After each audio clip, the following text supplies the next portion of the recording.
Good morning. This is Florida Natural Farming at Frog Valley Tropical Fruit Farm, and it's a kind of a cold morning here.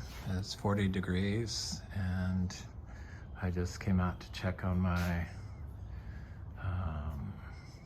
rare Aroids that I've been hoarding and plan to use in our orchard floor. So I'm going to talk about them, and I want to talk a little bit about the what we do about insect pressure, because one of the subscribers asked what we do about it. How do I manage that? And I love these Aroids. So I guess some of them have pest pressure. So these leaves on these are like tiny little examples of Philodendrons and one Anthurium in the green pot on the end, Warocqueanum, Anthurium Warocqueanum. But this is Philodendron Varicosum. The leaves get like 3 feet long on this, and they're like almost black. They're gorgeous leaves. This is Philodendron Verde.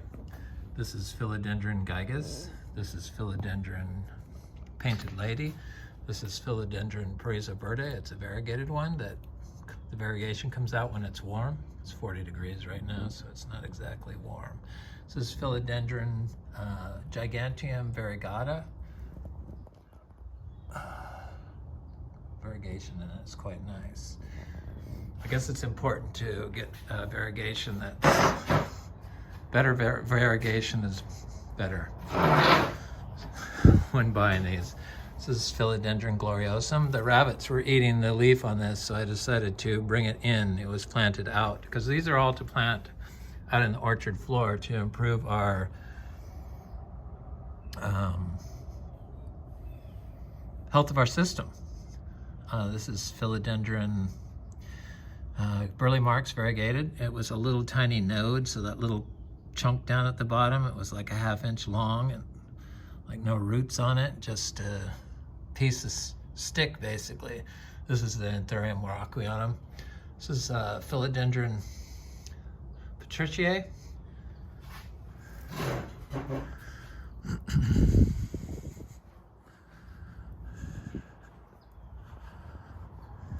So this insect pressures. This is Philodendron Varicosum, which is supposed to be very prone to insects. So all these people, they indiscriminately use pesticides. This is Philodendron Pink Princess, a variegated one. Variegation's finally coming out. It's a tiny little like tissue culture plant. This is what started out my Monstera deliciosa albo. The variegation's finally like coming out. But it was a tiny little 1 inch stick. It's right there. So I just dug it up because it was planted outside. It just wasn't growing real fast, and so I decided to like speed it up a little bit and put it in our compost. This is Philodendron micans. This is Philodendron pastizanum silver. This is Philodendron gloriosum. Did buy a few gloriosum philodendrons. This is Anthurium crystallinum. They're little tiny seedling Philodendron magnificans and Philodendron veitchii. So I grow everything the same way in the compost, biodynamic compost that I make, and it's made with cow dung and cow manure, soaked shavings, and hay, or all organically approved hay and shavings. And then I do a bokashi compost with all our vegetables scraps, and I put that in there, and the biodynamic prep. So we've been doing it in the same spot for years, and it's a very fungally dominant compost. Tons and tons of mushrooms. This is Philodendron brandiatum, and this is Philodendron silver sword. I just dug this one up. This is Philodendron Chironiae.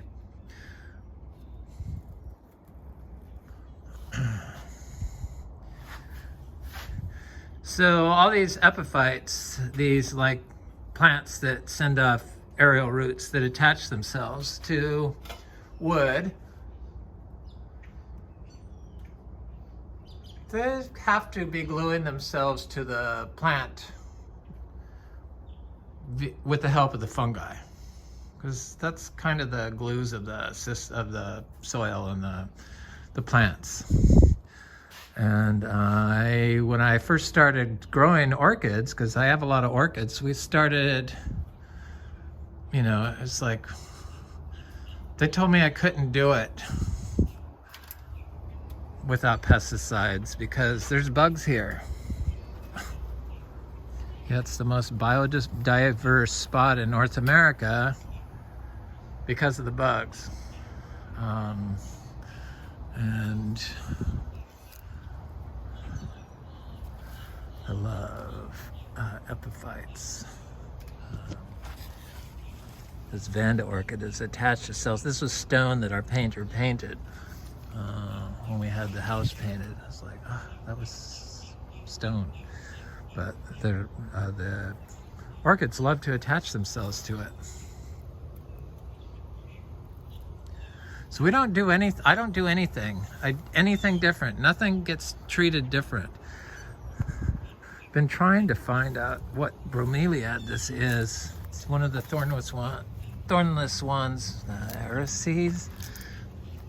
But it's just gorgeous. It's got red new growth, and it's got a stripe down the center of the leaf, and the leaves are more like a philodendron than a bromeliad. I'm trying to clean up this area now that I know that we're not selling for sure, so I want to make it look good, so I've been trying to work on that a little bit.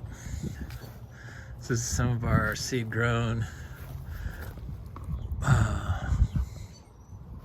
dragon fruit. It's the giant yellow one. It just was in a bad location. I just moved it out into the sun a little bit more.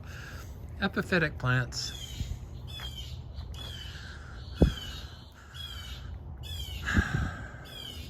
Epiphytic plants that rely on fungi for their survival, just like all the other plants. And it seems like the pests that people really have issues with, one of the major ones is ants here. And because ants like mine other bugs, usually on sick trees that are growing in your yard.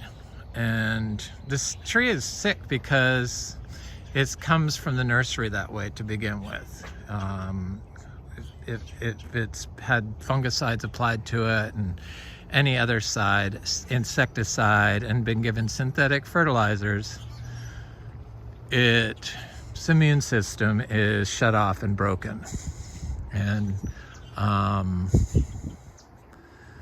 so it's important to start your seeds, start your tree right with the seed. So our mangoes are all, most of them are grafted. I do have a lot of, like 70 seed-grown trees now that we've started. And I plan to do a lot more in the spaces that we have room. And it takes about, when you get them in the pot, you have to this is for organic. We're organic certified, biodynamic certified farm, real organic project certified farm. And so when you get them from the pot, you have to put some manure on them. A little bit of manure or a little bit of compost, quality compost.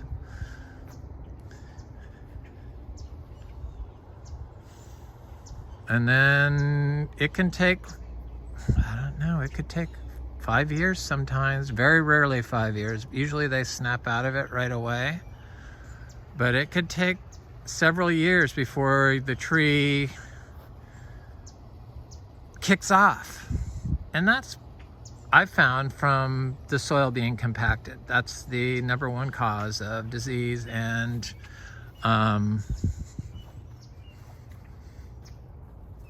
pest issues in plants, in our tropical fruit trees.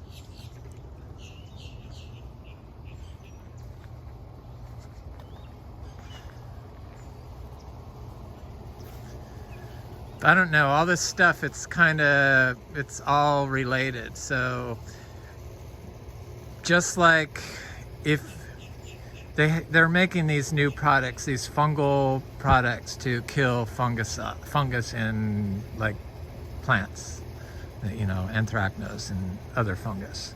So they're like new fungal agents that they've identified that kill the fungus that they identified as the one that they dislike. But if you read the fine print and what they do, these new biological fungicides, they kill earthworms and they kill aquatic life.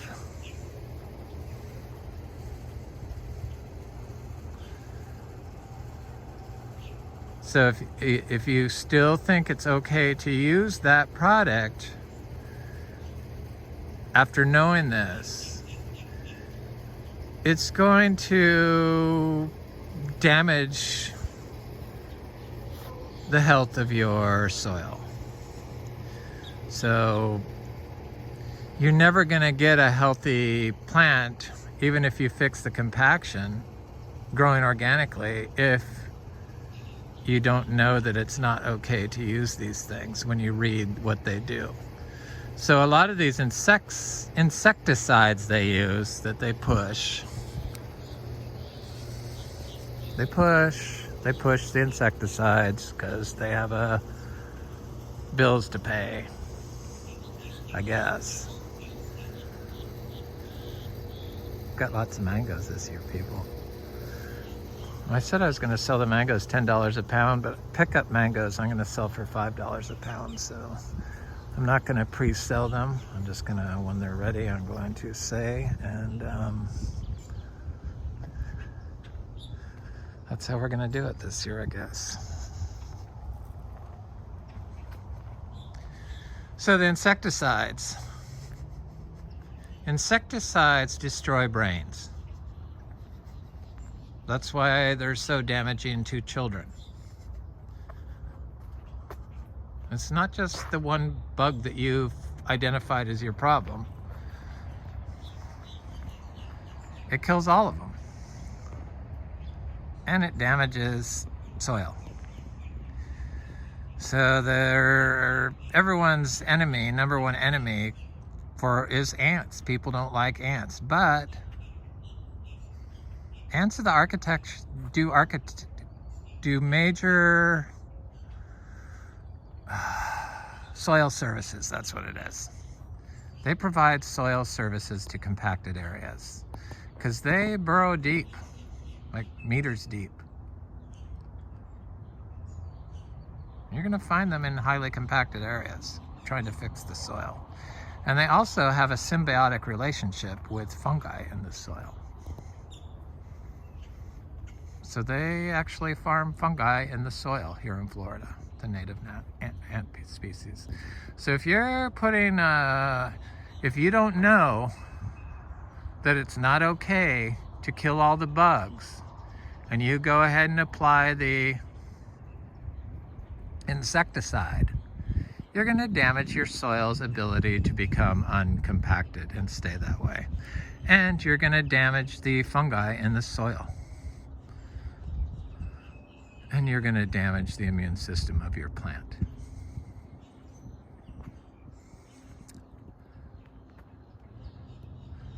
A lot of this stuff, when you think about it, it's common sense. It really is just.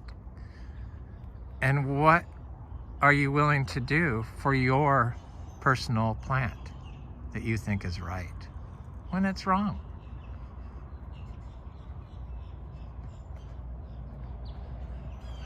It's kind of bizarre. People have so many issues with sugar apples and insects, just like the citrus, just like the lychee, just like the avocado. And then they continually use pesticides. You have got to treat the insect pressure from the ground up, just like the fungicides. And it's the health of the soil. We don't have any issues with any of our hundreds of sugar apples. I mean, really.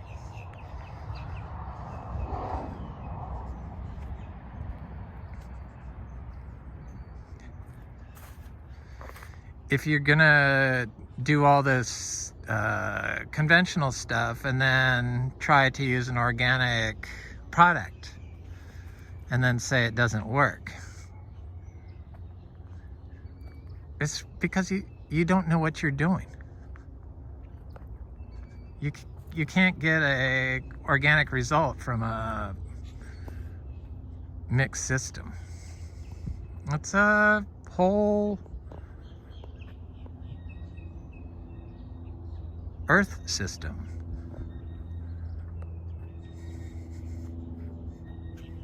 To fix the immunity in your plant, which probably is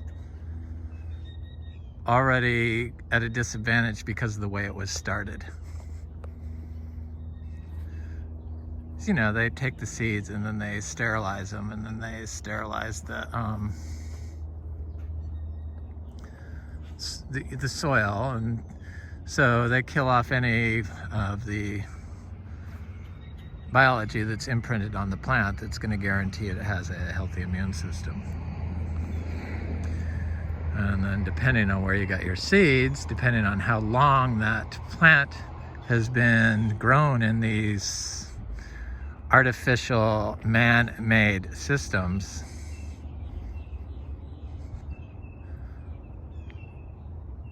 it depends on it's important to know where your seed's coming from. All of it's important.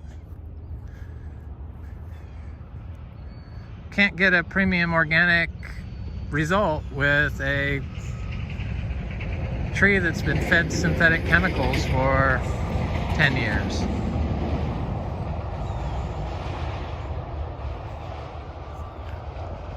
Somebody wanted me to talk about how I plant achacha seeds. And what I do with the achacha seeds is I take the seed and I look for a good, healthy plant, like this sugar apple tree. It doesn't look very good. It was 40 degrees. The trees, these trees here, they lose their leaves this part of Vero Beach in the winter. So I just put the achacha seed right next to the tree, or the woody weed. Dry farmed achachas. They seem to grow the best. Our best and healthiest achacha tree was planted in a thick spot of Caesar weed.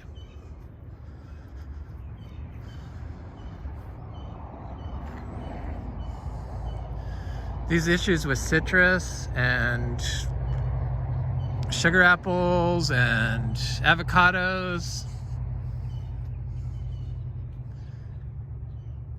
is because of how you're managing your orchard floor. It's probably compacted, and then you're using chemicals that destroy living soils that you need for your tree to be immune from pests.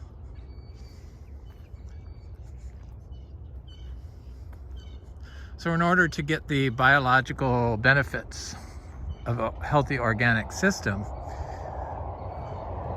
you have to have the right biominerals.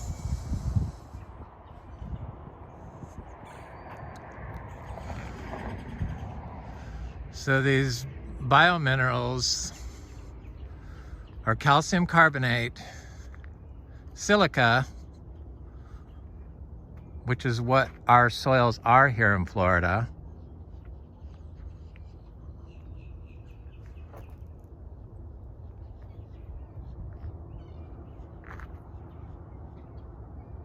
and then calcium phosphate, which you get from animal dung. So if you add large amounts of, not large, but I add 50 pounds of raw manure. This is a daily plot of manure that I just throw down. Daily, 50 pounds, urine. You're guaranteed to have all the biominerals. And that's why Florida is called Florida, because it has all the water pushing up from the ground, a calcium carbonate infused water. You add cow manure, you can grow pretty much anything here. The problem with today's cows is they're being fed the same stuff that they're feeding us, you know, the glyphosate ready grains. And then they have the same old-fashioned medical practices that look for something to hide these symptoms that kills everything else, creates another problem.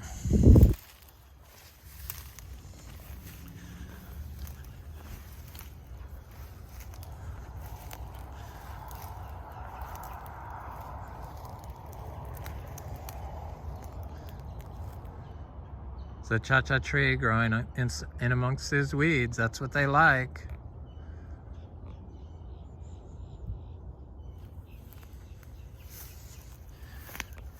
I had somebody here over the weekend ask, what do you fertilize? What do you fertilize? I put manure down every single day. That's what I use. That's our fertilizer. Clean, holistically grown cow manure full of biominerals.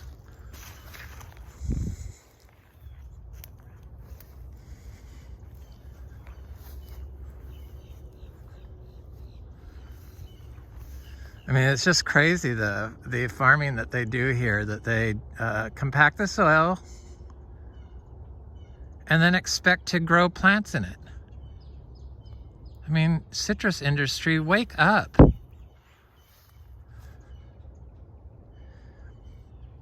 The bugs will come for your plants in a healthy biological system if your soil is compacted.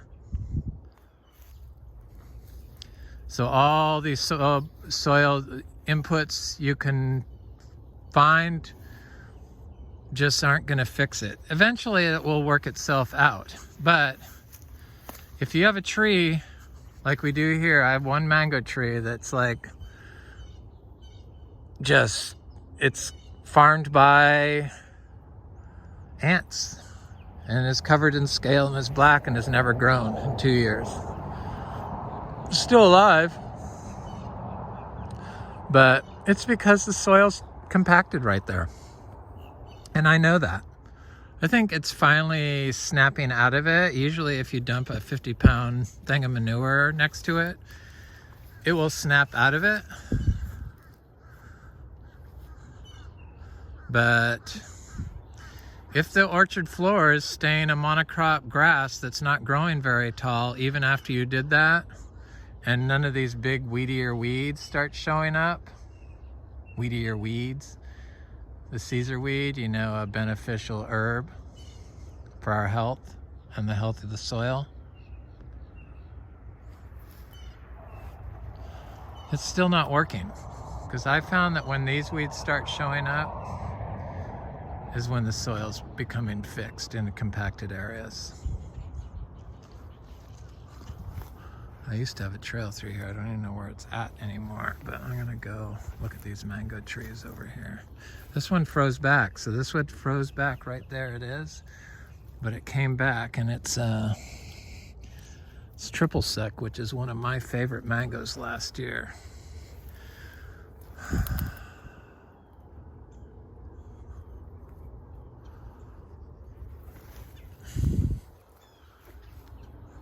It's even getting too weedy for me now. Oh, here's the trail. I was on the wrong trail.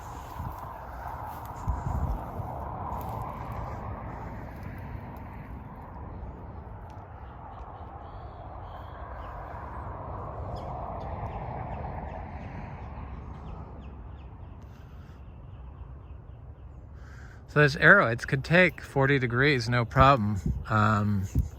We've had a couple days of 40, and usually when plants can't take 40 degrees, you notice it within a couple days.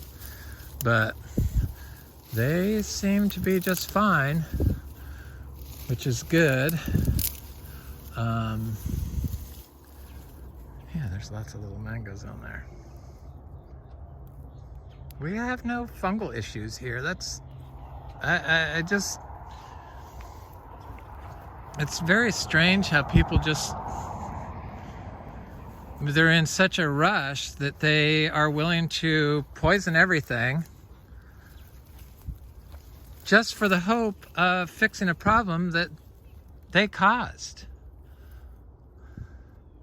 This is that healthiest achacha tree. I mean, look at all these weeds in here. This is like, this achacha tree was the fastest grower of all of them. And it really looks like it wants to produce fruit. It's got new leaves on it. None of our other achacha trees have leaves on them. Usually when the leaves start, they, can you see it in there? Those new leaves, that's achacha. It's about 7 feet, this tree.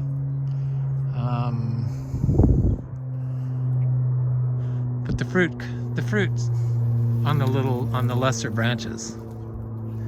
So I don't see any flowers on those little branches, but I think next year probably this tree is gonna fruit.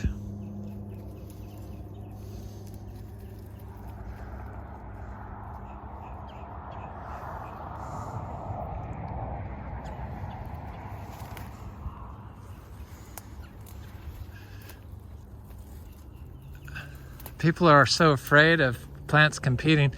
Yeah, it'll screw up your, plants will screw up your dragon fruit, these vines and stuff, definitely.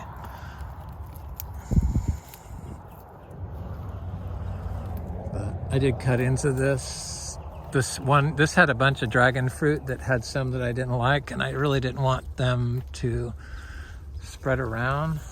So this is growing on that huge old live oak stump that was completely hollow from the yard being compacted, the grass being compacted, the lawn, because this was all lawn. And the tree fell down, died and fell down. Same thing was happening to our other live oak trees.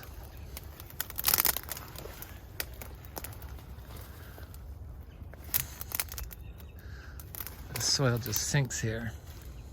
Here's one of the branches from the live oak tree.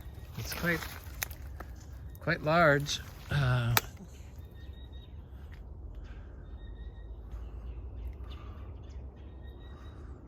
a cherry of the Rio Grande right there.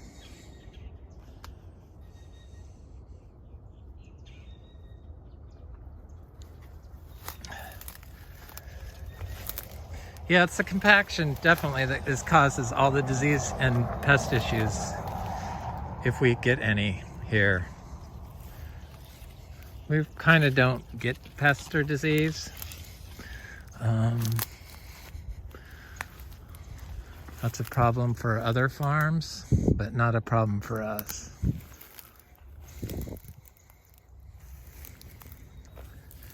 Here's another achacha tree. It's doing good. I didn't think it had leaves on, or is that a bloom? Yeah, it couldn't be. No.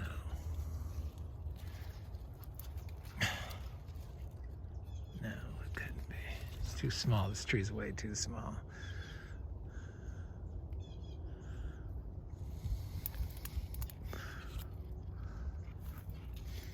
Mm-hmm.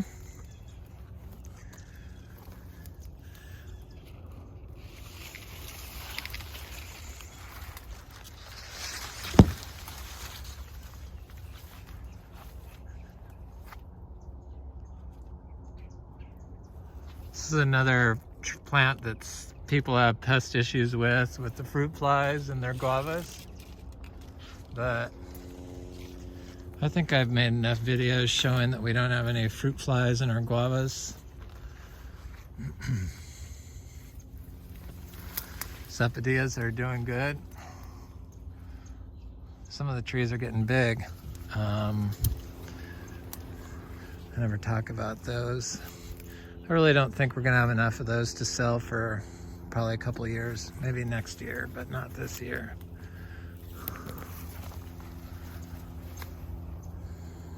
Oh, the black sapotes, oh my God. So I bought some of the black sapote fruit to send out as Christmas gifts. And I couldn't really see the top of the fruit, and I wasn't really paying attention, like feeling to make sure that it was like the top was lifted or loose, or you know, that you could put your finger under it. And I think all this stuff I sent to my friends was all fruit that went bad. So I'm glad I learned that lesson. That's the selling fruit is very stressful. I'd never, you know, I guess I never had enough fruit to like be in that problem before, where I didn't really check everything every time I picked it. But oops, sorry. I don't think my friends watch any of my videos though. I'm fairly certain they don't. But I apologize to them. Oops, sorry. Okay, this mango, or this Garcinia, that I don't know what it is.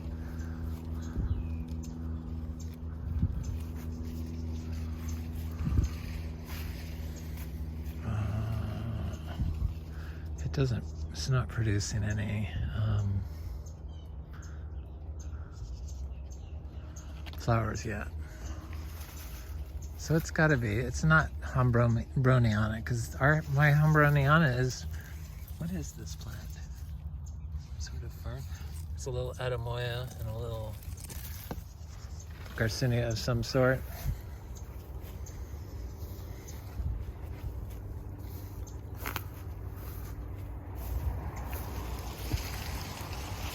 I'll go over to that Garcinia Humbroniana, the seashore mangosteen.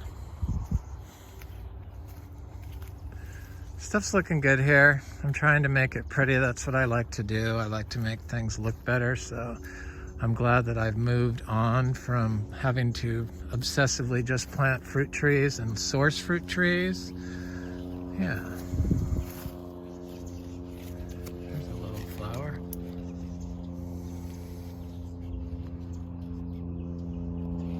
Such a pretty tree. They don't look like they're suffering from water stress at all. I believe supplying your tree with continuous water is detrimental for its overall health, long-term health. Sure, it will make your trees grow faster, but I think that the trees can't really form a symbiotic relation, a proper relationship with the fungi in the soil, unless they go through a little bit of drought stress.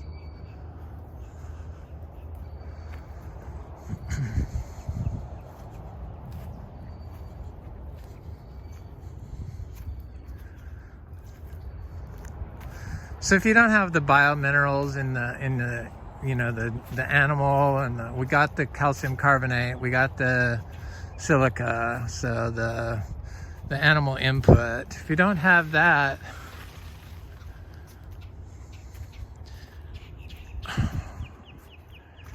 you're not going to get the full biological benefits.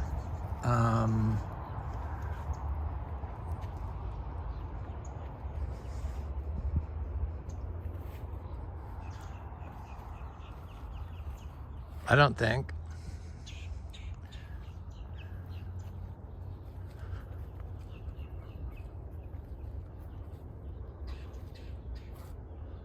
Yeah, it's looking pretty here.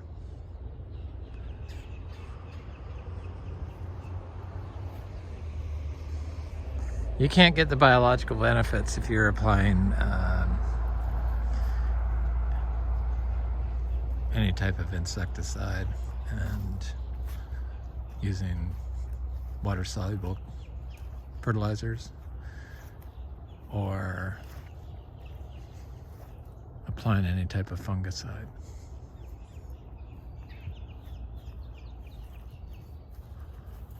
That's the pest and disease prevention.